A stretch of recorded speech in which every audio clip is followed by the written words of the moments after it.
দুর্গন্ধযুক্ত উটের ভুঁড়ি সেজদারত নবী সাল্লাল্লাহু আলাইহি ওয়াসাল্লামের পিঠে ফেলে দেওয়া হলো। লোকগুলো হাসছিল, কিন্তু তিনি সেজদা ভাঙলেন না। একদিন মক্কায় আমার আপনার প্রাণের চেয়েও প্রিয় নবী মুহাম্মদ সাল্লাল্লাহু আলাইহি ওয়াসাল্লাম কাবার সামনে নামাজ পড়ছিলেন। তিনি তখন আমাদের রবের সামনে সেজদায় ছিলেন।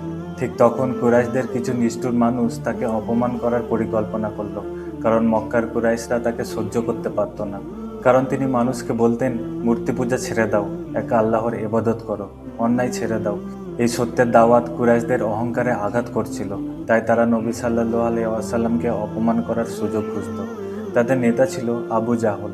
সে বলল, তোমাদের মধ্যে কে উটের ভুঁড়ি এনে মোহাম্মদের পিঠে রাখবে যখন সে সেজদায় থাকবে? তখন উকবা ইবনে আবি মুয়াইদ একটি উটের ভুঁড়ি এনে নবী সাল্লাল্লাহু আলাইহি ওয়াসাল্লামের পিঠে ফেলে দিল। নোংরা, ভারী, দুর্গন্ধযুক্ত। আর আশেপাশে দাঁড়িয়ে থাকা লোকগুলো হাসতে লাগলো।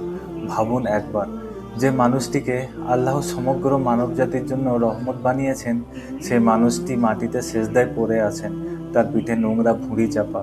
তবুও তিনি সেজদা ভাঙলেন না, তিনি মাথা তুললেন না, কারণ তিনি তখন আমাদের রবের সামনে সেজদায় ছিলেন। ঠিক তখন একটি ছোট্ট মেয়ে দৌড়ে এলো। সে ছিল ফাতেমা রাদিয়াল্লাহু আনহা। যখন সে তার বাবার এই অবস্থা দেখল, হয়তো তার চোখে পানি চলে এসেছিল, হয়তো তার ছোট হৃদয়টা কষ্টে ভরে গিয়েছিল। একটি মেয়ে তার বাবাকে অপমানিত হতে দেখছে, তবুও তার বাবা ধৈর্য ধরে সেজদায় পড়ে আছেন। ফাতেমা রাদিয়াল্লাহু আনহা দ্রুত এগিয়ে এলেন। তিনি তার বাবার পিঠ থেকে উটের ভুঁড়ি সরিয়ে দিলেন। তারপর নবী সাল্লাল্লাহু আলাইহি ওয়াসাল্লাম মাথা তুললেন এবং আল্লাহর কাছে দোয়া করলেন, হে উম্মতে মুহাম্মদী, একবার ভাবুন তো, আমাদের নবী সাল্লাল্লাহু আলাইহি ওয়াসাল্লাম এত বড় অপমান সহ্য করেছেন, তবুও তিনি ধৈর্য হারাননি।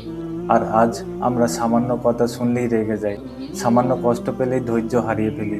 কিন্তু আমাদের নবী অপমানের মাঝেও সবর করেছেন।